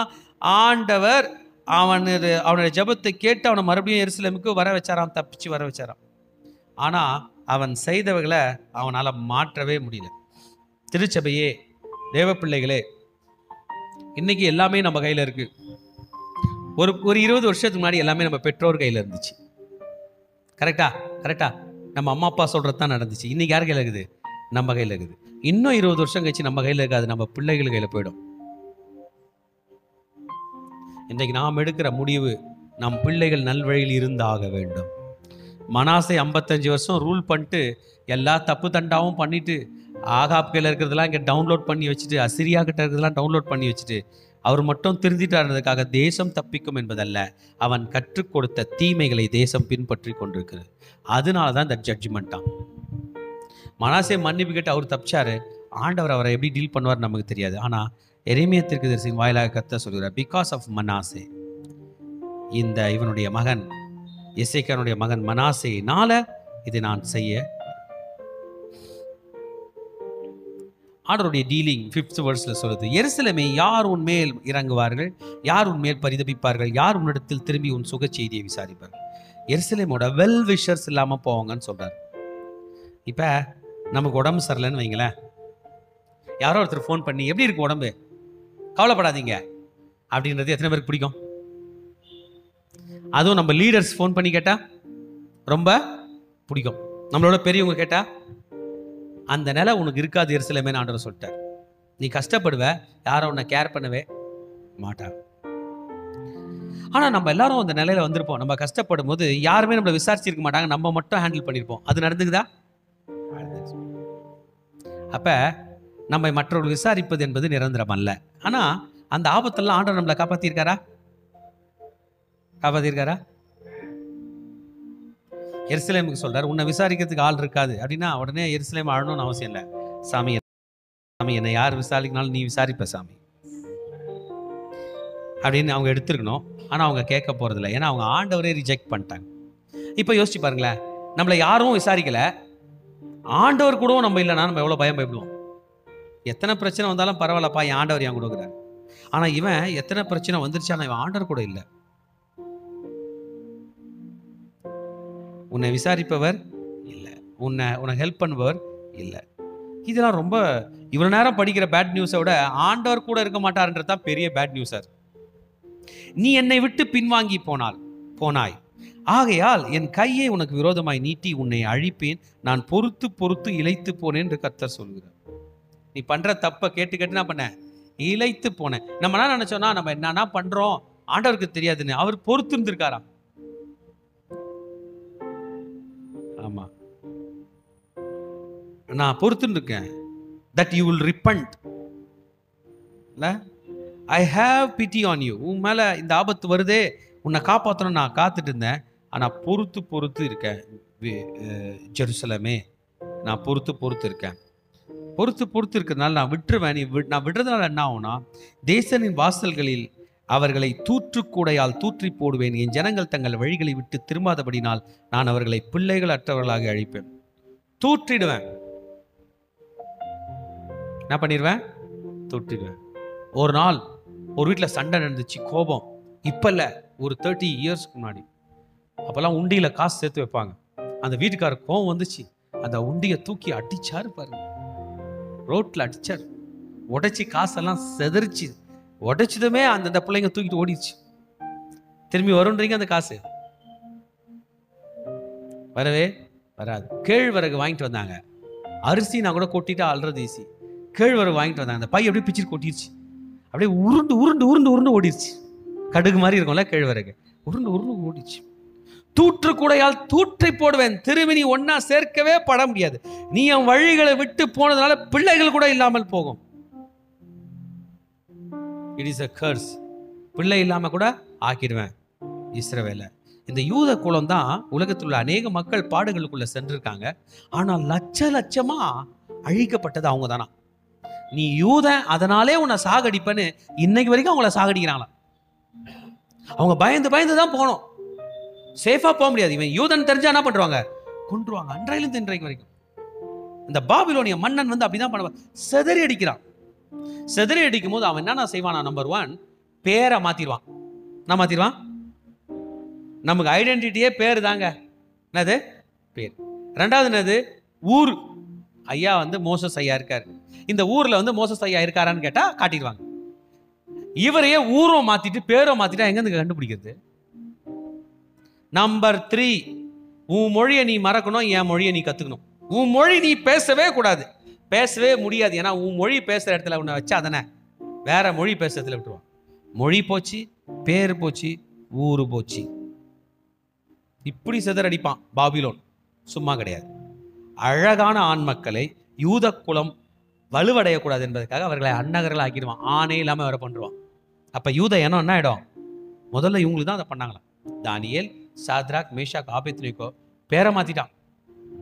அவங்க பேரு அனனியா, மிஷாவேல், அப்படி பேரு அசரியா, பெல்சாட்சார், அப்படி பேர் வருது. என்ன மாத்திட்டான்? இப்ப பேருங்க மாத்திட்டான். அனனியா பேரெல்லாம் மாத்தி வேற வச்சுட்டான். பேரை மாத்திட்டான், ஊரை மாத்திட்டான், ஒழிய மாத்திட்டான், ஆணே இல்லாம ஆக்கிட்டான். இதில் தான் அவங்க பாதிக்கப்படுறாங்க. மனாசே பண்ண தப்புல நல்ல தானியல் பாதிக்கப்படுறான். மரணத்துக்கு திருச்சபையை யாரு தப்பு பண்ணாலும் நீங்களும் நானும் பாதிக்கப்பட்டுருவோம் என்பது நிரந்தரம் அல்ல. பாதிக்கப்பட்டாலும் கர்த்தரை பிடித்துக் கொண்டால் மறுபடியும் நம்மை புதுப்பித்து கட்டுவார். Point to be noted. யார் பண்ண தப்புனாலையும் நம்மை பாதிச்சு அழிஞ்சி போக கர்த்தர் விட மாட்டார். உலகத்தின் பாதையில யாரோ பண்ண தப்புக்கு யாரோ மாட்டிக்கிட்டு அழிஞ்சிடலாம். கிறிஸ்டியானிட்டியில் அப்படி கிடையவே கிடையாது. கிறிஸ்து நம்மை காப்பாற்றுவார். யோசேப்புக்கு என்ன நடந்துச்சு? அண்ணன் தம்பிங்க பொறாமப்பட்டு தூக்கி முதல்ல பாழுங்கணத்துல போட்டாங்களா? சாகடிக்கணும்னு பார்த்தானுங்க. பாழுங்கணத்துல போட்டு அப்புறம் தம்பியை காப்பாற்றலான்னு அவங்க அண்ணன், மூத்த அண்ணன் நினைச்சான். அவன் அப்படி போறதுக்குள்ள எடுத்து வித்துட்டானுங்க. பாழுங்கணத்துல போட்டானுங்க. அண்ணன் போயிட்டு வரத்துக்குள்ள மீதி பேர்லாம் சேர்ந்து என்ன பண்ணானுங்க? வித்துட்டானுங்க. வித்துட்டவர் எகிப்துல போயிட்டாரு. எகிப்துல பேர் மாத்திட்டாங்க. அவர் பேரை மொழி மாறிடுச்சு. சின்ன பையன், டீனேஜ் பையன், 11 வயசு 12 வயசுலாம் தொலைஞ்சா கஷ்டம் வர்றதுக்கு. ஒரு வாலிப வயசுல தொலைஞ்சா கூட வரலாம். டீனேஜ் பையன் இன்னும் சின்னவனா கூட இருந்திருப்பான். தொலைச்சிட்டான். எல்லாம் மாத்திட்டாங்க. அங்க போய் ஒரு இடத்துல வேலைக்காரன் நல்ல வேலையா இருந்தா அங்க ஒரு ப்ராப்ளம், அங்கேயும் எக்ஸ்ட்ரா ப்ராப்ளம். அநியாயமா அவன் மேல போட்டாங்க. அவன் கதை முடிச்சுன்னு தூக்கி ஜெயில போட்டாங்க. அங்க இருந்து ஆண்டவர் அவரை பிரைம் மினிஸ்டர் ஆகுறாரு. அவங்க அண்ணன் தம்பிங்க அவங்க அப்பாவெல்லாம் அங்க வர வைக்கிறார். இதான் ஆண்டவர். ஆமென். என்னை விட்டு போறவங்களுக்கு இந்த நிலை, என்னை விட்டு போறவங்களால நீ பாதிக்கப்படுறன்னு கவலைப்பட. எரேமியாக்கும் சொல்லுவார். எரேமியா இப்ப அழுவாப்புல, ஆண்டவரே அப்பனா நானும் மாட்டிப்பேன் இந்த கூட்டத்துல, உன்னை எப்படி காப்பாத்துறேன்னு. கடற்கரை மணலை பார்க்கிலும் அதிக விதவைகள் அவர்கள் உண்டாயிருப்பார்கள். பாருங்க, இஸ்ரவேல்ல நடக்குமா? யூதால பட்ட பகைகளை பாழாக்கிறவன் தாயின் மேலும் பிள்ளைகள் மேலும் வர பண்ணுவேன். அவர்கள் மேல் பட்டணத்தின் கலகத்தையும் பயங்கரமானவைகளையும் விழ பண்ணுவேன். இது சண்டை வரப்போகுதுங்க. இந்த சண்டை எல்லாரையும் பட்டய கருக்களை பார்க்கும். வர்றது மிலிட்ரி. ஆணையும் பார்க்க மாட்டான், பெண்ணையும் பார்க்க மாட்டான், குழந்தையும் பார்க்க மாட்டான். ஏன் குழந்தைங்களை அட்டாக் பண்ணுவான்? இந்த குழந்தை இந்த சண்டையை பார்க்குது, நாளைக்கு வளர்ந்து எனக்கு விரோதமாக வரும். அதனால என்ன பண்ணுவான்? பெண் பிள்ளைகளை மாத்திரம் வைத்துக் கொள்வான், அவைகளையும் அவமானப்படுத்துவது. 7 பிள்ளைகளை பெற்றவள் களைத்து போகிறாள். இஸ்ரவேல்ல யூதால ஒரு சந்தோஷமான விஷயமா, 7 என்பது பூரணமா. அதனால 7 புள்ள பெற்றா யாரு? அந்த அம்மா பூரணமான அம்மா. அவ தான் பயங்கரமா கஷ்டப்படுவாள். இன்னும் பகலாயிருக்கையில் அவருடைய சூரியன் அஸ்தமித்து வெட்கமும் லட்சியம் அடைந்தால் அவர்கள் மீதியா இருக்கிறவர்கள் அவருடைய சத்துருக்களுக்கு முன்பாக பட்டயத்துக்கு கொடுக்கும் என்று கர்த்தர் சொல்கிறார். எங்க போனாலும் 7 புள்ள பெற்ற தாய்க்கும் கஷ்டம், விதவைகளுக்கும் கஷ்டம், ஏழைகளுக்கும் கஷ்டம், சிறுவர்களுக்கும் கஷ்டம். என் தாயை தேசத்துக்கெல்லாம் வழக்குக்கும் வாதுக்கும் உள்ளானவாய் இருக்கும்படி என்னை நீ பெற்றாயே, ஐயோ நான் அவர்களுக்கு வட்டிக்கு கொடுத்ததும் இல்லை, அவர்கள் எனக்கு வட்டிக்கு கொடுத்ததும் இல்லை, ஆனாலும் எல்லாரும் என்னை சபிக்கிறார்கள். இது எரேமியா ஸ்டார்ட் பண்ண போறார். இது தன்னுடைய வருத்தத்தை தெரிவிக்க போகிறார். 7 பிள்ளைங்க பெற்றேன், ஆனால் என்ன இல்லை, 7 இல்லை. 7 is something related to complete happiness. நான் சொன்ன பாருங்க, பூரணம். But the happiness pass on soon. நாய்ச்சி மகிழ்ச்சி, சந்தோஷ நாள் துக்கத்தின் நாளாக மாறி போய்விட்டது. நீங்களும் நானும் நம்ம மூவிலாம் பார்த்துருப்போம், படம் பார்த்துருப்போம். இந்த படத்துல சோக முடிவு வரும்போது நம்மளும் அழுவோம் தானே? எத்தனை பேர் அழுதுருக்கீங்க? அழுது 1 மணி நேரம் 2 மணி நேரம் அப்படியே கண்ணை தொடச்சிட்டு, ஓ இது பார்த்தது என்னது படம், நிஜம் அல்ல, வெளியில வராது இல்ல. சில நேரம் அன்னைக்கு அடுத்த நாள், முதல் நாள் 2வது நாள்லாம் இருக்குமா இருக்காதா? இருக்கும். இங்க எரேமியா ரியல்ல பார்த்துருக்கிறாரு. அவரு மட்டும் தப்பிக்கிறார். என்ன பண்றாரு? இப்ப முதல்ல படமா பாக்குறாரு, படத்துல அவர் தப்பிக்கிறார். அடுத்தது நிஜமா நடக்கும்னு ஆண்டவர் சொல்றாரு. இப்ப ஒரு கனவுல பாக்குறாரு, ஆவியில பாக்குறாரு. ஒரு ஸ்திரீயை பாக்குறாரு, அவளுக்கு 7 பிள்ளைக்குது, அவ மகிழ்ச்சியா போறா. ஆண்டவர் சொல்றாரு, அந்த 7 பிள்ளைகளும் இருக்க போறதுல அவ விதைவா போறா பாரு அப்படின்றாரு. இதெல்லாம் பார்க்கும்போது அவருக்கு எப்படி இருக்கும்? ஐயோ, ரியாலிட்டியை படமா பாக்குறாரு. இன்னைக்கு தான் மூவி வரல, அன்னைக்கு ஆண்டவர் அந்த மனிதனுக்கு ஆவியில வெளிப்பாடு கொடுக்கிறார். கடற்கரை மணலாய் விதவைகள் நிற்கிறாங்க. இந்த தேசத்திலையா, இவங்களா, இந்த லேடியா, அந்த லேடியா, இவரா அவரா என்று சொல்லுகிற அளவுக்கு காட்சியை பார்த்து வருத்தப்படுகிறார். ஆமென். அந்த மாதிரி நிழல்ல அந்த மாதிரி நேரத்தில் நம்ம இருக்கும்போது நம்ம என்ன பண்ணுவோம்? எதுக்கு நீ உயிராகிற? இதை பார்த்து நீ எதுக்கு? நம்மளை நம்ம வர்த்திக்க மாட்டோமா? நீ ஏன் இதை பார்க்கறதுக்கு இருக்க? நான் ஒரு நாளும் வீட்டிலேருந்து கிளம்பும்போது, அன்றையிலேருந்து இன்றைக்கு வரைக்கும் நான் ஜெபம் பண்ணிட்டு கிளம்புவேன். ஆனால் நான் ரோட்டில் போகிறேன், எனக்கு எந்த ஆபத்தும் வரக்கூடாது, எனக்கு முன்னாடியும் எனக்கு பின்னாடியும் எந்த ஆபத்தும் வரக்கூடாது, என் கண்ணால் நான் எதோ பார்க்கக்கூடாதுன்னு அன்னையிலேருந்து இன்னைக்கு வரைக்கும் ப்ரே பண்ணிட்டு வராங்க. எத்தனையோ பேரோட உயிரை கர்த்தர் காப்பாற்றுவதை நான் பார்க்கிறேன். நம்ம சர்ச்சு மெயின் ரோட்லேயே இருக்குது. ஒரு நிமிஷமும் எனக்கு ஞாபகம் வரும்போதெல்லாம் அப்படி ரோட்டுக்காக கை நீட்டி இயேசுவின் ரத்தம், இயேசுவின் ரத்தம், இயேசு ரத்தம் சொல்லுவேன். ஏன் தெரியுமா? பூமியில சிந்தப்பட்ட ஒவ்வொரு ரத்தமும் என் ரத்தத்துக்காக பழி தீருங்க ஆண்டவரேன்னு காவு கேட்குது. இன்னொரு ரத்தம் சிந்த பண்ணணும், இன்னொருத்தன் சாகணும், நான் செத்து போயிருக்கேன், இன்னொருத்தன் சாகணும்னு பூமியில சிந்தப்பட்ட ரத்தங்கள் உயிரோடு இருக்கிறவர்களுக்கு விரோதமாய் பிராது பண்ணி கொண்டிருக்கிறதா. நம்மள ஆண்டவர் கிருபையா காப்பாற்றுகிறார், மற்றவர்களையும் காப்பாற்றுவார். இப்ப எரேமியாக்கு பிரெயின்ல பெரிய யோசனைகள், இவ்வளோ காரியத்தை படமா பார்க்கறாருன்னு வச்சுக்கோமே, ஸ்பிரிட்ல பார்க்கறாரு, நிஜத்துல நடக்க போறதையும் பார்க்க போறாரு. எரேமியா வந்து ஆண்டவருடைய ஊழியக்காரர். எரேமியா இதாண்டா நடக்குது, இதான் நடக்க போகுது, நீ பார்க்கறதா என்ன பண்ண போகுது, நடக்க போகுது அப்படின்றார். எரேமியா இப்ப அழ ஆரம்பிச்சிட்டார். இது அவரோட தனிப்பட்ட குமுறல். என் தாயே, தேசத்துக்கெல்லாம் வழக்குக்கும் வாதுக்கும் உள்ளவனாய் இருக்கும்படி என்னை நீ பெற்றாயே. அம்மா, என்ன போய் நீ பத்துட்டியே. ஊர்ல இருக்கிறவங்களாம் என்ன பண்றாங்க, தூத்துறாங்க. கொஞ்ச நேரம் தாங்க நம்முடைய மனநிலைலாம் ஸ்ட்ராங்கா இருக்காங்க. நம்ம புலம்புற பொருள் நோத்தினால தாங்க முடியாது. அம்மா, என்ன போய் பத்தியே, நானும் ஊழியக்காரனா வந்துட்டேனே, பிரயோஜனம் இல்லை போலே என்று சொல்லுகிற அளவுக்கு, ஐயோ, நான் அவர்களுக்கு வட்டிக்கு கொடுத்ததும் இல்லை, அவர் எனக்கு வட்டி கொடுத்ததும் இல்லை, ஆனாலும் எல்லாரும் என்னை சபிக்கிறார்கள். நான் ஒண்ணுமே பண்ணலையே, நான் ஊழியம் தானே பண்றேன். பொதுமக்கள் என்ன பண்றாங்க, சபிக்கிறாங்க. ஏன்னா எரேமியா எப்படி பேசுறாரு, சாபமா பேசுறாரு. சொல்றாரு, கடற்கரை திறனாய் விதவைகளை பார்க்கிறேன்னா கோபம் வருமா வராதா? ஜனங்களுக்கு அடிக்கிறாங்க, சபிக்கிறாங்க. உன்னில் மீதியா இருப்பவர்கள் நன்மை அடைவார்கள், தீங்கு காலத்தில் நெருக்கத்தில் காலம் உனக்காக நான் சத்துருக்கு எதிர்பட்டு உனக்கு சகாயம் செய்வேன் என்று மெய்யாகவே உனக்கு சொல்லுகிறேன். இந்த எரேமியா திட்டாரு, புலம்பராரு, மீதியா இருந்தா காப்பாத்துவார் ஆண்டவர் சொல்றாரு. ஏற குறைய நீ பைத்தியம் முடிச்சு ஆள்றான்னு சொல்ற மாதிரி. நம்மளை கூட்டு போய் ஒரு மூவி பாட்டை வச்சு அதுல முதல்ல வந்து அடிதடி சண்டை உயிர்லாம் போகுது, லாஸ்ட்ல ஒரு கல்யாணம் ஆகுதுன்னா கல்யாணத்தையும் சொல்லுவோம், அடிதடியும் சொல்லுவோம், மிக்ஸ் பண்ணி சொல்லுவோம். ஆர்டரா நமக்கு சொல்ல முடியாது. அந்த மாதிரி மூன்று முறை படையெடுப்பு நேபுகாத்நேச்சார் எடுக்க போறாங்க. 19 வருஷம் டைம்ல முதல் முறை உச்சிதமானவைகள்லாம் அவுட்டு, ரெண்டாவது முறை மெயின் ஆலயத்தில் உள்ள ஒரு கோல்டு இல்லாம எல்லாம் தூக்குறான் பொற்கோயில்ல. மூணாவது முறை கிழவர்களை கூட கொண்டு காலி பண்ணிட்டு போறான், எருசலேமே இல்லாதபடியா போறான். எல்லாத்தையும் இந்த 19 வருஷமா அந்த மனுஷன் பார்த்துக்கிட்டே இருக்க போகுது. வர்றதுக்கு முன்னாடியே வான் பண்றாரு, ஜனங்க கேட்கல. வந்துட்டு போயிட்டான், திரும்ப வான் பண்றாரு, ஜனங்க கேட்கல. வந்துட்டு போயிட்டான், திரும்ப வான் பண்றாரு, ஜனங்க கேட்கல. மூணாவது முறை வந்துட்டு பேரு சொல்றாங்க, கூட்டு போய் சாவடிச்சிடறானுங்க. அவ்வளவுதான், எரேமியா சாவடிச்சிருவானுங்க. திருந்த போகிறதே இல்லை. வடக்கே இருந்து வரும் இருமையும் வெண்கலத்தையும் இரும்பு நொறுக்குமோ? வடக்குல இருந்து வர உன் இரும்பு நொறுக்குமோ? நீ வச்சுக்கிறது தகுடு, அது என்னது, கடப்பாறை. நம்ம அந்த இரும்பு பழைய பொருள்கள் வாங்குற அந்த அந்த அந்த அந்த அந்த கைலாங்கடைக்கு போயிருக்கீங்களா? அவங்க எதை வச்சு உடைப்பாங்க? இரும்பை சம்டி வச்சிருப்பாங்க, தூக்கி டமால்னு ஒரு உடை பார்த்துருக்கீங்களா? அப்படிதானே, ஒரே உடை தான். அப்படியே இவ்வளோ பெரிய சேரை உடைச்சி குட்டி ஆக்கி தூக்கி போடுவா. அவன் இரும்பு உன்னை விட பெருசு. பாபிலோனுடைய பட்டயம் உன் பட்டயத்தை விட பெருசு. உன்னுடைய எல்லா பாவங்கள் நிமித்தம், எல்லா எல்லைகளின் நிமித்தமும் நான் உன் ஆஸ்தியும் உன் பொக்கிஷங்களையும் கிரயம் இல்லாமல் சூறையிடு விற்பேன்.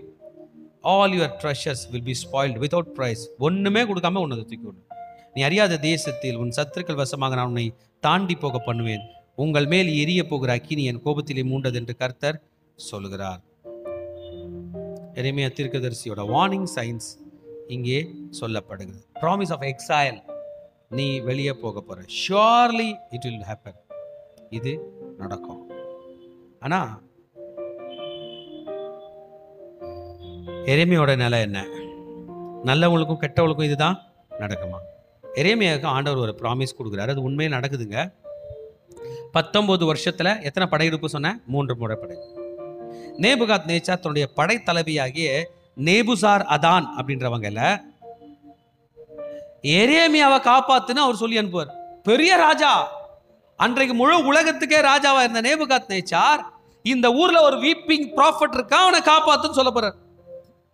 வீட்டில் போய் படிச்சு பாருங்க. எரேமியா 39:11 he gave charge to Nebuchadnezzar, the captain of the guard.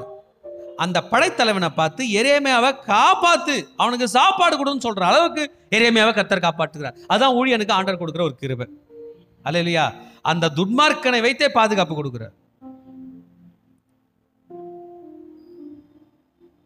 ஆமென். இந்த இரும்பு பற்றி ஒரு சயின்டிஃபிக் ரிசர்ச் சொல்லுது. யூதா கையில் உள்ள இரும்பும் பாபிலோன் கையில் உள்ள இரும்பு வந்து கருங்கடல் பிளாக் சீலேருந்து வந்த அந்த இரும்புலேருந்து செஞ்சதான். இது நம்ம ஆளுங்களோட இரும்பு வீக்கா, அதாவது ஒரு தகடில் ஒரு கத்தியும் பட்டா கத்தியும் சண்டை போடுற கதை. தகடுனா அவன் வெட்டிடும், அந்த மாதிரி அவன் கத்தி கூட சாங்காச்சிருக்கான் வெயிட்டா. ஆமென். நம்ம ஐயா இப்போ என்ன பண்ண ஆரம்பிச்சிருவாரு, நம்மளை போல அழ ஆரம்பிச்சிருவார். கரெக்ட் தானே? ஏன்னா பார்க்குறோமே, கர்த்தாவே நீர் அதை அறிவீர், தேவரீர் என்னை நினைத்து என்னை விசாரித்து என்னை துன்பப்படுத்துகிறவர்கள் நிமித்தம் நீதியை சரிக்கட்டும், உம்முடைய நீடிய பொறுமை நிமித்தம் என்னை வாரிக்கொள்ளாதிரும், நான் உம்முடைய நிமித்தம் நிந்தையை சகிக்கிறேன் என்று அறியும். எரேமியா என்ன பண்ணிட்டாருன்னா, இப்போ பயந்துட்டு பர்சனல் ப்ரொடெக்ஷன் ப்ரேயர் பண்ணுறாரு. ஆண்டவரே, இதை பார்க்கும்போது ரொம்ப டெரராக இருக்கு, ஆண்டவரே என்னை காப்பாத்திரு சாமி, நான் எதுவும் தப்பும் பண்ணல. நம்ம என்ன பண்ணுவோம், தப்பு பண்ணிட்டே பண்ணல, என்னை காப்பாத்துன்ற லெவலில் தப்பிச்சிக்க பார்ப்போம். இது உண்மையான ஊழியக்காரன். உம்முடைய வார்த்தைகள் கிடைத்த உடனே அவைகளை உட்கொண்டேன் சொல்றார். ஆண்டவரே, நீங்க சொன்னதும் நான் கேட்கல, என்ன பண்ணல, சாப்பிட்டேன் ஆண்டவரே. கேட்டேன்னா கூட இந்த காதுல வாங்கி இந்த காதுல விட்டான்னு சொல்லலாம். கேட்டு என்ன பண்ணிட்டேன், முழுங்கிட்டேன். எங்க சயின்ஸ் வாதியார் சொன்னது, டேய் கேட்டுட்டு என்ன பண்ணாத, இந்த காது வழியா கேட்டு இந்த காது வழியா விட்டுறாத, இந்த காது வழியா கேட்டு இந்த வாய் வழியா முழுங்கிடு, அப்பதான் எங்க போவோம் சொல்லியிருக்காங்களா, படிக்க எடுக்கணும். அது போல சொல்றாரு. ஆண்டவரே, உங்க வசனத்தை நான் கேட்டுட்டு விடல ஆண்டவரே, கேட்டுட்டு விழுங்கிட்டேன். அது எனக்கு சந்தோஷமா இருந்துச்சு, மகிழ்ச்சியா இருந்தது. உம் நாமம் எனக்கு தரிப்பிக்கப்பட்டிருக்கிறது, நான் இயேசுவின் பிள்ளை. ஆமென், ஹல்லேலூயா. எனக்கு நேற்றைக்கு இதை நான் தியானிச்சிருந்தேன். நேற்றைக்கு இரவு கொஞ்சம் நிறைய ஒர்க்ஸ்லாம் இருந்துச்சு, அதெல்லாம் முடிச்சுட்டு லேட்டாக படுக்கும்போது எனக்குள்ள ஒரு தாட்டு, இந்த சாத்தான்றாங்களே அவன் என் முன்னாடி வந்து நின்று நீ இப்படி இப்படி இப்படி இப்படி அதனால நீ என் கையிலன்னு சொன்னான்னா எப்படி நம்ம ஜெயிப்போம்னு எனக்கு ஒரு தாட்டு திடீர்னு வந்துச்சு. ஏன் வந்துச்சு நான் தெரியல.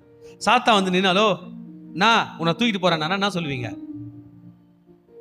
டே ப்ளீஸ்ரா அப்படியே சொல்லுவோம், இயேசுவின் நாமத்தினால சொல்லுங்க, கெட் அவுட், போடா போடான்னு சொல்லணும். அவனை வேற வாங்க சரி போங்க இயேசுவின் நாமத்தினால போடான்னோம். அப்போ அவன் நம்மளை பார்த்து கேள்வி கேட்பான், நம்மளை அட்டாக் பண்ணுறது மாதிரி நம்மள்ட்ட கேள்வி நம்ம பவரை செக் பண்ணுவான். நீங்க யாருங்க, உங்க ஐடி காட்டுங்கன்னு சொல்றோம்ல. ஒரு ஆஃபீஸர் வராரு, நம்மள்ட்ட கேட்குற, சார் நீங்க யார் சார், அவர் ஐடி காட்டுறாரு. அது போல ஐடி காட்டணும், சொல்லணும், என் தேவனுடைய நாமம் என் மேல தரிப்பிக்கப்பட்டிருக்கிறது. யாரு, நான் இயேசுவின் பிள்ளை. நீ ஒரு பாவினுவா, கரெக்டா, இயேசுவின் ரத்தத்தினால கழுவப்பட்ட நீதிமான். இப்ப கரெக்டா இல்லையா, கரெக்டா இல்லையா, அதெல்லாம் சொல்லுவோம். அவருடைய நாமம் எனக்கு தரிப்பிக்கப்பட்டிருக்குது. அந்த வார்த்தை சொன்னதுமே என்ன பண்ணுவான், ஓடிடுவான். நாமனா என்ன, அவர் பேரு ஜீசஸ், நம்ம பேரு சொல்லுங்கண்ணா ஜீசஸ் தான். என்ன பேரு, பரலோகத்தில் போனது உங்க பேர் என்ன பண்ணா என்ன சொல்லிடணும் டக்குன்னு, ஜீசஸ். உடனே ஜீசஸ் அங்க பார்த்துன்னா என் பேரை சொல்றேன்னு சத்தியமா சொல்ல மாட்டார். சாமி உன் பேரை சொல்ல சொல்லி நீ தானே சாமி சொன்ன, அல்லையா, பாவிகளை ரட்சிக்க நீ வந்திருக்கே சாமி. அந்த கேள்வி நம்மளை கேட்பாரான்னு நம்மளை பார்த்து ஸ்மைல் பண்ணுவார். வா வா வா வா, என் பேர் சொல்லி வரதுன்னு எங்க அப்பா வீட்டில் ஆல்ரெடி பிளான் போட்டிருக்கேன்னு தான் நம்ம ரட்சகர் சொல்லுவார். நான் சொல்லிட்டா அந்த நிலைமை கூட நம்ம ரட்சகர் விட மாட்டாரு. நம்ம போகும்போதே கேட்டுக்கு வெளியே வந்து நிற்பார், வாடா என் தங்கோன்னு கூப்பிடுவார். நம்ம அவரை பார்த்ததில்லை, ஆனா அதிக நாள் பார்த்தவங்களை விட அதிகமா நேசக்கூடிய அளவில் தான் அவர் இருப்பார். ஏதோ ஒரு ஜென்மத்துல நான் அவர் கூட இருந்துக்கிறேன், ஏதோ ஒரு ஜென்மத்துல கூட இருந்துக்கிறேன் நம்ம நினைக்கிற மாதிரி தான். ஜென்மம் இல்லப்பா, நீ உருவாகுவதற்கு முன்பதாகவே உன்னை பெயரிட்டு அழைத்தது நான் தான். உம்முடைய நாமம் எனக்கு தரிப்பிக்கப்பட்டிருக்கு. ஐயா தன்னுடைய நீதியை பற்றி சொல்றார். நான் பரியாச கூட்டத்தில் உட்கார்ந்ததும் இல்லை, களி கூந்ததில்லை, உமது கரத்து நிமித்தம் தனித்து உட்கார்ந்தேன், சலிப்பினாலே என்னை நடத்தினேன். இன்னைக்கு மார்னிங் டிவோஷன்ல உட்காந்துக்கிறீங்க, அண்ணன் ஊர்ல இருந்து வரும்போது நிறைய பேர் உட்காந்து கேலி கிண்டல்லாம் பண்ணியிருப்பாங்க, கூட உட்காந்துருக்கலாமே, ஏன் உட்காரல? ஏன் இங்க வந்து சலிப்புல உட்காந்துக்கிற மகனே, ஆண்டவருடைய ஆலயத்தில் உங்க கூட பேசி சிரிக்கிறது கூட ஆள் இல்ல, ஒரு காமெடி ஜோக் அடிக்கிறது கூட ஆள், ஏன் மகனை நின்று கொண்டிருக்கிறார்? இதுதான் சொல்றாரு ஆண்டவரே, நான் பரியாச கூட்டத்துல உட்காரலப்பா, அவங்களுடைய களி கூறுதல் நான் இருந்ததில்லை, உமது கரத்தின் நிமித்தம் தனித்து உட்கார்ந்தேன். என் உடை, என் நடை, என் பேச்சு, நான் போகிற இடம் வருகிற இடம் எல்லாம் தனிமையாக தான் இருந்தது, நான் சலிப்பில தான் இருந்தேன். நமக்காகவே அவர் பேசுற மாதிரி இருக்குது. என் நோவு நித்திய காலமாகும், என் காயம் ஆறாத கொடிய புண்ணாகவும் இருப்பானேன். ஆண்டவரை ஏத்துக்கிட்டதுக்காக நிக்கிறேன்ப்பா, இல்லைன்னா என்ன ஆயிருக்கும்பா தான் நேற்று சொன்னீங்க. அவர் பைபிளை கையில தூக்கிட்டதுனால இவ்வளோ பாடுபடுறேன்ப்பா. நீர் எனக்கு நம்பக்கூடாத ஊற்றை போலவும் வற்றாத வற்றி போகிற ஜீவனை ஜலத்தை போலவும் இருப்பீரோ. ஐயோ, இது எரேமியா படிக்கிறோமா யோபு படிக்கிறோமான்ற மாதிரி ஆயிடுச்சு. உம்மை நம்பி வந்த ஜீவ ஊற்றா இருந்தீங்க, இன்னைக்கு என்ன வற்றிட்டீங்க. இது நிமித்தம் நான் திரும்பினால் நான் உன்னை திரும்ப சீர்படுத்துவேன், என் முகத்துக்கு முன்பாக நிலைத்திருக்க மாட்டாய். நீ தீர்ப்பானது நிமித்தம் விலையேற பெற்றதை பிரித்தெடுத்தால் என் வாய் போல் இருப்பாய். நீ அவரிடத்தில் திரும்பாமல் அவர்கள் உன்னிடத்தில் திரும்புவார்களாக என்று கர்த்தர் சொல்லுகிறார். ஐயாவோட வார்த்தையை கேட்டு ஆண்டவர் ரிப்ளை பண்ண போறாரு. இப்ப எரேமியா பேசினதெல்லாம் எத்தனை பேர் ஏத்துக்க போறீங்க? ஆண்டவரே, எனக்கு நித்திய நோவா இருக்கு, என் பொண்ணு ஆறல. எதனால? ஊழியத்துக்கு வந்தது நிமித்தம். இப்ப ஆண்டவர் சொல்றதை கேட்டுக்குங்க. காயத்தோட வந்தவர்களும் அவர் அல்லேலூயா சொல்லுங்க. புண்ணோட இருக்கிறவங்களும் அவர் அல்லேலூயா சொல்லுங்க. நோவோட இருக்கிறவங்களும் அல்லேலூயா சொல்லுங்க. நான் திரும்ப உன்னை சீர்படுத்துவேன். அல்லேலூயா. படிக்காத உன்னை படிக்க வைப்பேன். கையில காசு ஒழுங்கா செலவு பண்ண தெரியாம எல்லாத்தையும் ஊதாரித்தனமா செலவு பண்ண உன்னை காசு சேர்த்து வைக்கக்கூடிய அளவுக்கு சீர்படுத்துவேன். ஊழியம் செய்ய தெரியாமல் இருந்த உன்னை ஊழியம் செய்யும்படி வைப்பேன். நான் உன்னை சீர்படுத்துவேன். ஒரு நல்ல கைத்தட்டு ஆண்டவர் கொடுத்துடலாம். இவ்வளவு நேரம் மனுஷன் வார்த்தையை கேட்டோம், உயிர் போற மாதிரி இருந்துச்சு. ஆண்டவர் வார்த்தையை கேட்கும் போது உயிர் எப்படி ஓடி வருது பாருங்க. என் முகத்துக்கு முன்பாக நிலைத்தும் இருப்பாய். அல்லேலூயா, ஆமென். சொல்லலாம் ஆண்டவர்களே, என் ஆலயத்தில் உன்னை தூணாக்குவேன் அப்படின்றார். அப்பனா என்ன அர்த்தம்? நீ போக கூட மாட்ட, அங்கேயே இருப்ப. என்ன நீ பார்த்துட்டே இருப்ப, நான் உன்னை பார்த்து கொண்டே இருப்பேன். நீ தீர்ப்பானதிலிருந்து வெளியேற பெற்றதை பிரித்தெடுத்தால் என் வாய் போல் இருப்பாய். இப்பதான் மினிஸ்ட்ரி பத்தி பேசுறாரு. புரிஞ்சுங்க மினிஸ்ட்ரி என்ன என்பது. தீர்ப்பானது, கெட்டு போகிற இடத்தில் இருக்கிற மக்களை நீ மீட்டெடுக்க வேண்டும். ஜீசஸ் இந்த பூமியில ஊழியம் செய்யும் போதெல்லாம் யார் யாரெல்லாம் மீட்டிருக்காரு? 38 வருஷமா படுத்திருந்தவன மீட்டாரா? சுகத்தை வாங்கி கொடுத்தாரா? அவரே சுகம் கொடுத்தாரா? பிதா கையில ப்ரே பண்ணாரு, கொடுத்தாரு. மீட்டாரா? மீட்டார். கையும் மேலியுமா பாவத்துல பிடிக்கப்பட்ட ஸ்திரியை மீட்டாரா? நாயின் ஒரு விதவை அந்த ஃபேமிலியை மீட்டாரா? இல்ல. வேற யார மீட்டாரு? குஷ்டரோகியை மீட்டாரா? சகேயுவை மீட்டாரா? லேகியோனை மீட்டாரா? எல்லாரையும் மீட்கிறார். அதனால்தான் அவருக்கு வார்த்தையினே பேர். நீங்களும் நானும் கூட பிரச்சனையோட இருக்கிற மக்கள் கூட போய் நின்று அவர்களை மீட்க வேண்டும். எரேமியா அதுதான் அழைச்சிருக்கார். பிரச்சனைக்கு நடுவில் நின்று லைவ் கமெண்ட்ரி கொடுக்குற எரேமியாவே, லைவ் கமெண்ட்ரி நீ எனக்கு கொடுக்க வேணாம், நீ வேணா எழுதி வச்சுக்க, பிற்காலத்துக்கு உதவும். ஆனால் நீ மக்களை காப்பாற்ற வேண்டும். அல்லேலூயா. பிரித்தெடுத்தால் எப்படி இருப்பாய்? என் வாய். ஜனங்கள் பிரித்தெடுக்கப்பட வேண்டும், கர்த்தருக்காக வர வேண்டும். அவன் ஒரு நாள் சிஸ்டரை அவங்க வீட்டுக்கார என் பிள்ளைங்களை ஸ்கூல்ல இருந்து கூப்பிடும் போது பார்த்தேன், நின்னார். அப்படியே பேசிட்டே இருப்போம். கொஞ்ச நாள் பார்த்தா காணோம். ஒரு நாள் நடந்து வந்திருந்தார், குழந்தைய கூப்பிட்டு. என்ன பிரதர்னா கையில கட்டு போட்டுருந்தாரு. என்ன பண்ணான், வண்டிக்காரன் இடிச்சுட்டான், கீழே விழுந்தேன், கட்டு போட்டிருக்கேன். நான் ப்ரே பண்ணேன். அப்படியே ப்ரே பண்ணி இன்னைக்கு பிள்ளைங்க இன்னைக்கு பாஸ்டர் கூட இருக்கிறாங்க. மீட்க வேண்டும். ஐயா அம்மாவுக்கு உடம்பு சரியில்லாமல் இருக்கும்போது அம்மாவுக்கு போய் ப்ரே பண்ணும்போது அம்மா தான் எங்களை தேடி வருவாங்க. ஐயா ஒரு ஓரமாக உட்காந்துட்டு போயிடுவார். ஆனால் அம்மா ஏசப்பா கையில் போய் சேர்ந்த பிறகு இவர் இங்கே வந்திருக்கிறார். இல்லை, பிள்ளைகள்லாம் ஒரு சைடு இருக்கிறாங்க, ஆனால் அவர் இங்கே வராரு. ஏன்? மகனே, உன்னை கர்த்தர் பிரித்தெடுத்திருக்கு. ஆமீன். இப்படிப்பட்ட வேலை செய்ய வேண்டும். அவங்கள பிசாசு கையிலிருந்து பிரித்து எடுத்து என் கையில் நீ சேர்த்த, நீ என் வாய் போல இருப்பேன்னு ஆண்டவர் சொன்ன பிறகு நம்ம ஏன் அடங்கணும்? பயப்படக்கூடாது. போய் மக்களை தீர்ப்பில் இருந்து காப்பாற்றி கொண்டு வர வேண்டும். ஒரு நாள் வா, ஆண்டவர் உன்னை காப்பாற்றுவான்னு தைரியமா சொல்லணும். அல்லேலூயா. முக்கியமான பாயிண்ட் ஆண்டவர் சொல்ல போறாரு. உங்க பேனை எடுத்து குறிச்சு வச்சிங்க, தயவு செஞ்சு குறிச்சு வச்சிங்க. ஊழியம் செய்கிறவர்கள், நீ அவர்களிடத்தில் திரும்பாமல் அவர்கள் உன்னிடத்தில் திரும்புவார்களாக. என்ன அர்த்தம்? அவங்க வழிக்கு நீ போக மாட்ட, போகக்கூடாது. அவங்க தான் உன் வழிக்கு வரணும். அப்ப ஆண்டவர் என்ன சொல்றாரு? நான் அவங்க வழிக்கு போக மாட்டேன், அவங்க தான் என் வழிக்கு வரணும். கிறிஸ்தவர்களே, கையில வேதம் ஏந்தினவர்களே, ஆண்டவருடைய பிள்ளைகளே, தீய மக்கள் வழியில நீங்க போயிட்டீங்கன்னா அவங்க எப்படி திருந்துவாங்க? நீங்க ஒரு இடத்துல போல்டா நிக்கணும், அவங்க திருந்தி வரணும். அவங்க திருந்தி வரும்போது நீங்க ஒரு ஆளா நின்றுட்டு இருக்கணும். இளையகுமாரன் விஷயத்துல அதான் நடந்துச்சு. பணத்தை சுருட்டிக்கிட்டான், போயிட்டானா? அவன் நினைச்சான் லக்ஸூரியா பாவம் பண்ணிட்டு வாழ்ந்தா பணம் என்ன பண்ணும், கூடும்னு யாரோ சொன்னாங்க. எடுத்துன்னு போயிட்டான். கூடுச்சா குறைஞ்சிச்சா?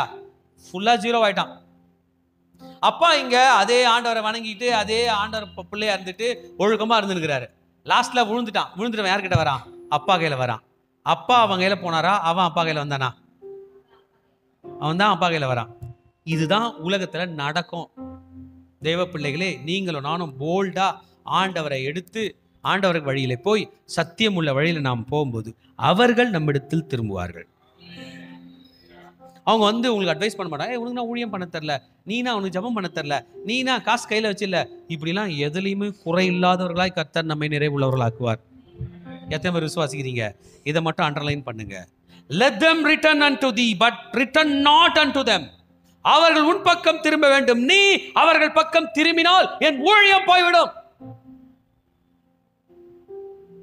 பிள்ளைங்களை படிக்க வைக்கிறீங்க இல்ல, இன்னைக்கு காலையில் ஏஞ்சிட்டா பாப்பா, ஸ்கூலுக்கு போகாம இருக்கிறதுக்கு என்னென்ன பண்ணுமோ பண்றா. நம்ம என்ன பண்றோம்? கூட போய் உட்காந்துட்டு, அம்மால ஸ்கூலுக்கு போலியா, சரி விட்டுரு, வயிறு வலிக்குதா, ரைட் விட்டுரு, நாளைக்கு தலை வலிக்கும், வலிக்குதா விட்டுருந்தீங்கன்னா என்ன ஆகுன்றீங்க? அப்ப என்ன பண்ணுவீங்க? பிளான் பண்ணுவீங்க. இதை திட்டவும் கூடாது, அடிக்கவும் கூடாது, ஸ்கூலுக்கும் போக வைக்கணும், நம்ம பின்னாடியும் வர வைக்கணும், எவ்வளோ ஐடியா பண்றீங்க இல்ல? 2 தாத்தாங்க ஒரு நாள் என் கார்ல வந்தாங்க. 2 தாத்தாங்க சொல்றாங்க, அவங்க பேரன் பேத்திக்காக சாக்லேட் வாங்கி போய் வச்சுப்பாங்களாம். வச்சுக்கிட்டு ஸ்கூல்ல இருந்து அவன் வந்ததும் வரமாட்டானா, அவன் தான் டாய்ஸ் வச்சிருக்கான விளையாட போயிருக்கு. ஆனால் தாத்தா பாட்டிக்கெலாம் என்ன ஆசை? பேரன் பேத்தி என் கையில் வரும். அப்போ அவங்க என்ன பண்ணுவாங்களாம், அப்படி அவங்க ரூம்லேருந்து வெளியே போய் ஏய் அப்படின்னு சாக்லேட்டை மறைச்சிட்டு, ஏன்னா அந்த தாத்தா சொல்கிறார், என் பையனுக்கு மருமக தெரிஞ்சால் திட்டுவாங்க, எது குழந்தைங்களுக்கு சாக்லேட் கொடுக்குது, ஏய் வண்டியா அப்படின்னு நீங்கள் மறைச்சி காட்டுவாரன். அந்த குழந்தை போய் அவங்க அம்மா அப்பா கூடலாம் சண்டை போட்டு, நான் தாத்தா ரூம் போகிறேன், தாத்தா ரூம் போகிறேன்னு வரும். வந்து தாத்தாக்கு ஒரு முத்தம்லாம் கொடுத்துட்டு நான் வாங்கி போமா, பென்ஷன் வாங்கினதும் இதான் வாங்க, ஒரு டப்பா இருக்குது ஆனால் காட்ட மாட்டேனே அவங்கள அப்படின்றாரு. அடாங்க அப்பா, பேரங்கிட்ட நான் போக மாட்டேன், அவன் என்கிட்ட வரணும், அவன் இருக்கிற ரூமுக்கு போக முடியாது, அவன் என் ரூமுக்கு வரணும்னு ஒரு தாத்தாவே இவ்வளோ எக்ஸலண்ட்டாக பண்ணணும்னா, ஊழியம் செய்கிறவர்கள் நாம் கர்த்தருடைய பிள்ளைகளிடத்தில் உலகத்து மக்கள் வந்து ஆசீர்வாதம் பெறுவதற்கு நாம் நல்ல வழிகளை தெரிந்து கொள்ள வேண்டும். ஆண்டவர் நல்ல ஸ்கில்ஸ், லீடர்ஷிப் ஸ்கில் சொல்லித்தரார். ஊழியம் செய்கிற பிள்ளைகள் திறமை உள்ளவர்களாக இருக்க வேண்டும். நம்ம பேசுகிற பேச்சு கூட அடிமை தனத்திலையும் போகக்கூடாது, மற்றவர்களை ஆட்டி படைக்கவும் போகக்கூடாது. நம்ம கரெக்டாக பேச தெரியணும், நிதானமாக பேச தெரியணும். அல்லேலூயா. இதெல்லாம் நம்ம தோத்துறோம்னு நினைக்கிறோமா? மற்றவர்களுக்கு ஆலோசனை கொடுக்கிறவன் சாத்தான், நமக்கு ஆலோசனை கொடுக்கிறவர் பரிசுத்த ஆவியானவர். எந்த நேரத்தில் என்ன பேச வேண்டும் என்பதை அவர் நமக்கு கற்றுக் கொடுப்பார். ஆமென். இப்ப சொல்லிட்டாரு, எரேமியா நீ பயப்படாத, உன்னை இந்த ஜனத்துக்கு எதிரே அரணான வெண்கல அலங்கமாக்குவேன். ஆமென். வெண்கல மேல ஒருத்தன் கல்லு விட்டான்னு வைங்களேன், சவுண்டு கேட்குமா கேட்காதா? பயங்கரமா சவுண்டு கேட்கும். உடனே ஜனங்கள்லாம் வெண்கலத்தை அடிப்பாங்களா? யார் கல்லு போட்டானோ அவனை அடிப்பாங்களா? சும்மா எடுத்துங்க. வெண்கல பாத்திரம் ஒன்று வச்சுக்குது, தூரத்துல இருந்து 2 பசங்க கல் அடிக்கிறான், டிங் டொங்குன்னு சவுண்டு கேட்குது. உடனே பெரியவங்களாம் வந்து அந்த வெண்கல பாத்திரத்தை போட்டு உடச்சி போடுவாங்களா? யார் கல் எறிஞ்சானோ அவனை பிடிப்பாங்களா? சொல்லுங்களேன், இது என்னது? யார் கல் எறிஞ்சானோ தான் பிடிப்பாங்க. அது போலதான் ஊழியம் செய்கிறவனே, எரேமியாவே உன்னை வெண்கல அலங்கமாக்குவேன். அவங்க உனக்கு விரோதமாக யுத்தம் பண்ணுவாங்க, அவங்க தான் தோத்து போவாங்க, நீ தோற்று போக மாட்டாய். அவர்கள் உனக்கு விரோதமாக யுத்தம் பண்ணுவார்கள், ஆனால் உன்னை மேற்கொள்ள மாட்டார்கள். உன்னை ரட்சிப்பதற்காக, உன்னை தப்புவதற்காக நான் உன்னோடு கூட இருக்கிறேன். ஊழியம் செய்கிற பிள்ளையே, நான் உன்னோடு கூட இருக்கிறேன். ஆமென் சொல்லி விசுவாசிங்க, பெற்றுக்கொள்ளுங்க. நான் உன் கூட இருக்கிறேன்னு சொல்றாரு, ஆமென் ஏன் சொல்ல மாட்டீங்க? ஆண்டவர் என் கூட இருக்கிறார். தைரியமா சொல்லுங்க, ஆண்டவர் என் கூட இருக்கிறார், ஆண்டவர் என் கூட இருக்கிறார் சொல்றாரு. மனாசே கூட நான் சத்தியமா இல்ல, யோயாக்கீம் கூட நான் இல்லை, யோயாக்கீன் கூட இல்லை, சிதேக்கியா கூட நான் இல்லை, பாபிலோன் மன்னனாகிய நேபுகாத்நேச்சார் கூட இல்லை, நேபுசதார் கூட இல்லை. ஆனா உன் கூட இருக்கண்டா எரேமியா. ஆனா எரேமியா அவங்க அம்மாவை சபிச்சிருக்கிறார், தாயே நீ என்ன போய் பத்தியே அப்படின்னு கேட்டுன்னு இருக்காரு. ஆண்டவர் சொல்றாரு, நான் உன்னோடு கூட இருக்கிறேன், உன்னை வெண்கல அலங்கமாக்குவேன். ஆமென். வெண்கல பாத்திரம் இல்லைங்க, வெண்கல அலங்கம்னா வெண்கல மதிலெல்லாம் போட்டு பெரிய பில்டிங் ஆக்குவேன். நான் உன்னை பொல்லாதவர்களின் கைக்கு தப்புவித்து உன்னை பலவந்தர்களின் கைக்கு நீங்களாக்கி விடுவிப்பேன் என்றார். நம்ம எல்லாருக்குமே பொல்லாதவர்களை பார்த்தா பயம். ஏன்னா அநியாயமா ஜெயிப்பாங்க. அவங்க ஜெயிக்கணுன்றதுக்காக எத்தனை அநியாயமோ செய்வாங்க. அவங்கிட்ட இருந்து உன்னை காப்பாத்துற. பலமானவங்களுக்கு ஒரு தைரியம், ஏன்னா என் பெரிய உடம்பு பெரிய பலம், அவங்க இருந்து உன்னை விடுவிப்பேன். நேபுகாத்நேச்சார் கையிலிருந்து உன்னை விடுவிப்பேன். ஆணவத்தோத்திலிருந்து ஒரு பெரிய டீம் உன்னை சாகடிக்க வருது, அவங்க கையிலிருந்து உன்னை எல்லா பொல்லாதவர் கையிலிருந்து உன்னை விடுவிப்பேன். ஓ யூ வெயிலிங் ப்ராஃபட், அழுகிற தீர்க்கதரிசியே, கரெக்ட் ஆண்டவரே, நான் அழுமூஞ்சி தான் ஆண்டவரே. நான் உன்னை அரணான வெண்கல அலங்கமாக்கு. அல்லேலூயா. உன் பலவீனத்தை பார்க்காதே, உன் படிப்பை பார்க்காதே, உன் திறமைகளை பார்க்காதே, என்னை பார். நீ அவர்களிடத்தில் போக வேண்டியது வராது, அவர்கள் உன்னிடத்தில் வர வேண்டியது வரும். நீ நில், தைரியமாக நில் மகனே. அவங்க தான் உங்களை ப்ரே பண்ணிப்பாங்க, நீ அவங்க காலில் விழுற மாதிரி வராது. அவர்கள் தான் கர்த்தர் காலில் விழும்படி செய்வார். அதற்கு நீ ஒரு பாத்திரமா இருக்க வேண்டும். எத்தனை பேர் ஆண்டருக்காக நிக்க போறீங்க போல்டா? நீங்க ஒரு தீர்க்க தரிசன செயல் செய்யலாம், எழுந்து நின்றுக்கலாம். கையில காசு இல்லைனாலும் ஏசு இருக்காரு, என்ன குறை நமக்கு? நம்ம கையில பலம் இல்லைனாலும் தம் பலத்தை கொடுக்கிறேன் என்று சொன்னாரு. நம்ம கையில பணம் இல்லைனா கூட கையில பைபிள் கொடுத்து என் ஊழியம் செய்யன்னு சொன்னாரு. உங்க கையில பைபிள் எடுத்துக்குங்க, விசுவாசமா எடுத்துக்குங்க. தம் வார்த்தையை கொடுத்தாரு. நீங்க பாட்டுட்டு உங்களை பெத்த அம்மா அப்பாவெல்லாம் சபிச்சுன்னுக்கிறீங்களே, தாயே என்ன பெத்தையே அப்படின்ட்டு. ஆண்டவரை பார்த்தே கேட்டீங்களே, ஆண்டவரே நான் நல்லவனா இருக்கேன், என்னை மாட்டி விட்டுறாது ஆண்டவரே, கடன்ல என்னை மாட்டி விட்டுற ஆண்டவரே, வியாதியிலன்னு சொன்னீங்களே. என்றைக்கு நீ நிற்க போகிறாய் என் மகனே? இன்னைக்கு ஆண்டவர் நம்மோடு பேசுறார். நீ கவலைப்படாத, உன்னை சீர்படுத்துவேன். ஆமேன்னு சொல்லுங்க. என் முகத்துக்கு முன்பாக நிலைத்திருப்பாய், நீ என் வாயை போல் இருப்பாய், நீ அவர்களிடத்தில் திரும்ப மாட்டாய். அவங்க தான் உனக்கு ஃபோன் பண்ணுவாங்க, அங்கிள் எனக்கு ப்ரே பண்ணுங்க, அக்கா எங்க வீட்டுக்கு ஜெபம் பண்ணிட்டு போ, ஐயா எனக்கு வந்து ஒரு ப்ரே பண்ணு, எப்படிங்க இருக்கிறீங்க எனக்கு ஒரு ஜெபம் பண்ணுங்கன்னு சொல்ற அளவுக்கு உன் பக்கம் திரும்பும்படி செய்வேன். நீ விசுவாசிக்கிறாய், நீ எனக்காக நில். You stand for me. நம்ம ராஜா இவ்வளவு தூரம் சொல்லிட்டு பாரு, நம்பலாமா? ஆண்டவர் கையில கேட்டா நம்ம கையில ஒரு ப்ராப்ளம் தான் சொல்லுவாரு, என் பசங்க என் கூட இருக்குது, ஆனா என்னை நம்பவே மாட்டுது. என் கூட்டத்தில் உட்காந்து சாத்தான நம்பின்னு இருக்குது.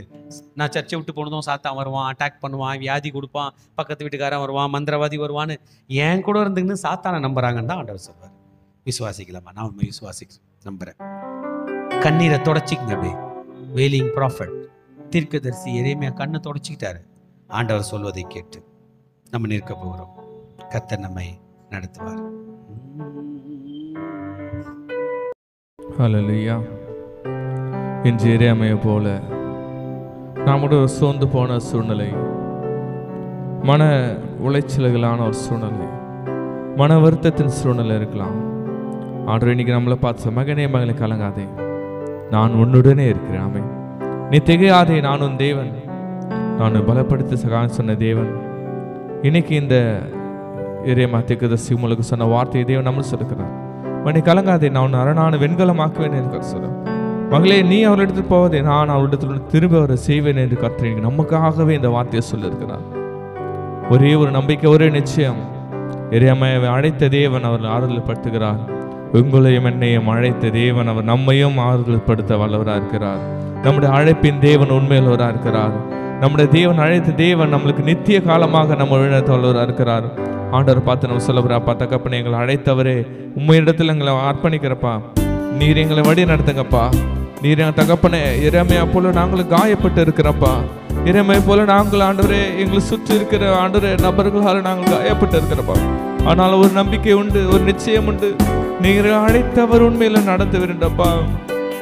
உங்களிடத்தை அர்ப்பணிக்கிறோம் என்று சொல்லி ஆண்டவரிடத்தில் நம்ம அர்ப்பணிக்கலாமா? அழைத்தவரே, அழைத்தவரே, என் ஊழியத்தின் ஆதாரம் இருந்தது. அழைத்தவரே, அழைத்தவரே, எங்கள் ஊழியத்தின் ஆதாரமே. எத்தனை எத்தனை நிந்தைகள், எத்தனை தேவைகள் என்னை சூழ நின்றாலும் உம்மை பார்க்கிறேன். எத்தனை நிந்தைகள், எத்தனை சேவைகள் என்னை சூழ நின்றாலும் உம்மை பார்க்கிறேன். உத்தம உத்தம ஊழியன் என்று நீர் சொல்லிடும் ஒரு வார்த்தை கேட்டிட உண்மையாய் ஓடுகிறேன். உத்தம ஊழியன் என்று நீ சொல்லிடும் ஒரு வார்த்தை கேட்டிட உண்மையாய் ஓடுகிறேன். அழைத்தவரே அழைத்தவரே எங்கள் ஊழியத்தின் ஆதாரமே. அழைத்தவரே அப்பா அழைத்தவரே எங்கள் ஊழியத்தின் ஆதாரமே. எரேமியா 15ஆம் அதிகாரம் 18ஆம் வசனம் 19ஆம் வசனம் இப்படி சொல்லுகிறது. என் நோவு நித்திய காலமாகவும் என் காயம் மாறாத கொடிய புண்ணாகவும் இருப்பானேன். நீர் எனக்கு நம்பப்படாத ஊற்றை போலவும் வற்றி போகிற ஜலத்தை போலும் எரிப்பீரோ. 19 சொல்றாரு, இது நிமித்தம் நீ திரும்பினால் நான் உன்னை திரும்ப சீர்படுத்துவேன். என் முகத்துக்கு முன்பாக நிலைத்தும் இருப்பாய். நீ தீட்பானது என்று விலை பெற்றதை பிரித்தெடுத்தால் என் வாய் போல் இருப்பாய். நீ அவர்களிடத்தில் திரும்பாமல் அவர்களிடத்தில் திரும்பார்கள் என்று கர்த்தர் சொல்லுகிறார். ஆமென். 18ஆம் வசனத்தை பார்க்கிறோம். எரேமியாவின் இருதயத்தின் குமுறல்கள். அப்பா ஏன்பா எனக்கு இந்த காயத்தை கொடுக்குறீங்க? திரும்ப திரும்ப நான் ஏன்பா காயப்படுறேன்? எனக்கு நம்பிக்கையே இல்லையா? இந்த ஜனங்களை எனக்கு திரும்ப திரும்ப காயப்படுத்துகிறார்களே, திரும்ப திரும்ப என்னை வருத்தப்படுத்துகிறார்களே என்று கர்த்தரை நோக்கி, அப்பா இது எனக்கு என்னுடைய பிரச்சனை தெரியாதா? என்னை காயப்படுத்தல மீண்டும் மீண்டும் காயப்படுத்துகிறார்களே என்று இது நித்திய காலமாக இருக்குமா என்று கர்த்தரை நோக்கி அவர் விண்ணப்பம் செய்கிறது. நான் தந்து அதற்கு கர்த்தர் சொன்ன ஒரே வார்த்தை, எரேமியாவே இங்கே பார், நீ என்னிடம் திரும்பினால் நான் உன்னை சீர்படுத்துவேன் என்று சொல்கிறார். நீ என்னுடைய முகத்துக்கு திரும்பாக நீ திரும்பினால் நீ எப்பொழுதும் நீ எனக்கு முன்பாக நீ வந்து நிலைத்திருப்பாய் என்று சொல்கிறார். நீ அவர்களிடத்தில் திரும்பாமல் அவர்களை உன்னிடத்தில் திரும்பார்களாக என்று கர்த்தர் எரேமியா தீர்க்கதரிசிக்கு தேவன் வாக்குத்தத்தம் கொடுத்திருக்கிறார். ஆமென். இந்த கால வேளையில கண்களை மூடி கர்த்தரை நோக்கி நாம பார்க்க போறோம். எத்தனை பேர் இருதயத்தின் ஆழத்துல பலருடைய வார்த்தைகளால புண்புருட்டு இதே போல எரேமியா தீர்க்கதரிசிகளப்பா உன்னை நான் எத்தனை முறைதான் காயப்படுத்தி வந்தது, உன்னை எத்தனை முறைதான் அவங்களை என்னை கூற்றப்படுத்தார்களப்பா. என்னோட காயம் ஆண்டவரே பெருசா இருக்குப்பா. மனிதர்கள் சொல்லும் வார்த்தைகளால் என்னோட காயம் பெருசா இருக்கப்பா. இன்னும் நான் எத்தனை முறைதான் எங்களை காயப்படுத்துவார்கள் சொல்லி நாம புலம்பி இருக்கலாம். நீ கர்த்தர் சொல்ல மகளே எரேமியாவே நீ என்னிடத்தில் திரும்ப சொல்ல கர்த்தர் இன்னைக்கு நம்ம ஒவ்வொரு சொல்கிறார், மகனே மகளே நீ என்னிடமாய் திரும்பு, நீ என்னிடமாய் திரும்பு, நீ என்னை நோக்கி பார், நான் அவர்களை உன்னிடத்தில் நான் வரவே திரும்ப செய்வேன் என்று இன்னைக்கு சொல்கிறான். இன்னைக்கு கர்த்தரை நோக்கி பார்த்து சொல்கிறப்பா, என்னை நான் உங்களிடத்தில் அர்ப்பணிக்கிறப்பா, நீர் எடுத்து என்னை பயன்படுத்துங்கப்பா, என்னை நான் உங்களிடத்து அர்ப்பணிக்கிறப்பா, என்னை நீர் எடுத்து என்னை பயன்படுத்துங்கப்பா. இனிமேல் நான் மனிதர்களை ஆண்டவரே நம்பி போகாமல் அப்பா, மனிதர்கள் தரும் ஆண்டவரே தீனான வார்த்தைகள் நம்பி போகாமல் என்னை நான் உங்களிடத்தில் அர்ப்பணிக்கிறேன்னு சொல்லிட்டு இறுதி நாள் ஆண்டவர் நோக்கி அர்ப்பணிக்கலாமா? நம்ம ஒரு தீர்க்கதரிசன செயலோடு இந்த பாடலை நம்ம பாட போறோம். நம்ம எல்லாமே இருக்கிற நிலைகளுக்கு அப்படியே ஆப்போசிட்டா திரும்பி நினைப்போம்.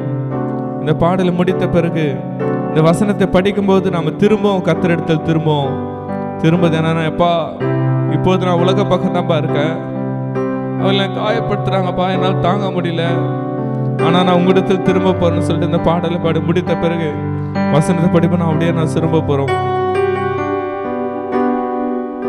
விமர்சன உதடுகள் மனம் சோர வைத்தாலும் மலை போல தேவைகள் சபை நடுவே நின்றாலும் அழைத்தவர் என்றுமே விலகுவதில்லை.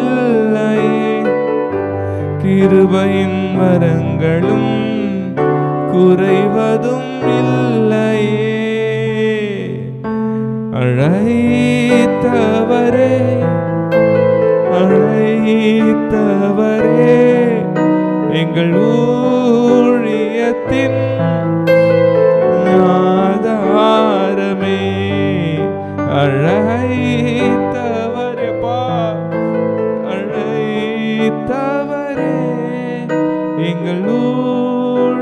உலகத்தின் ஆதாரமே. இந்த வசனத்தை திரும்போது கைகளை உயர்த்தி நம்ம அப்படியே திருப்போம், ஆண்டவர் எடுத்து திரும்பவும்.